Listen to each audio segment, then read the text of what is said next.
Ahojte kamaráti, vítam vás pri mojom dnešnom videu a dneska si budeme robiť odznaky s takouto mašinou, lebo minule sme to robili inak. Takže, čo na to budeme potrebovať? Sú takéto papieriky, potom fólia, potom je to takéto na zachytenie, aby ste si mohli zapichnúť. A takéto rôzne nálepky alebo vystrihovačky, alebo si môžete semka niečo nakresliť, čo chcete. Takže, ako prvý krok si na toto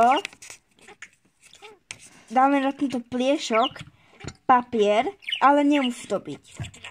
Teraz si tam dáme hocičo, alebo si môžete aj nakresliť. Teraz toto prekryjeme fóliou, otočíme to. Ospravedlňujem sa za môjho modráčika, lebo je nezvedný.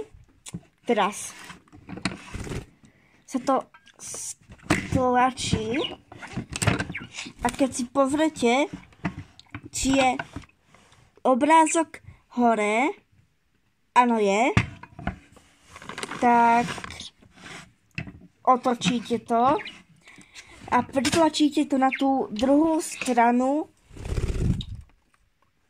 na to pripínatko. Ak sa mi to podarí, tak dobre, ale ak sa vám to nepodarí, tak nevadí, môžete vyskúšať odznova.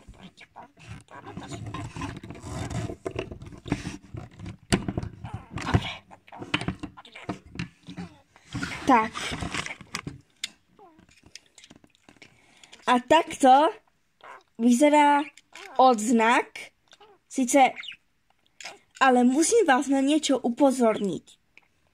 Musíte to urobiť tak, že aby obrázok a toto bolo správne. Nie aby to bolo, lebo je to takto.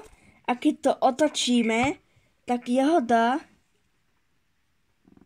je dole hlavou.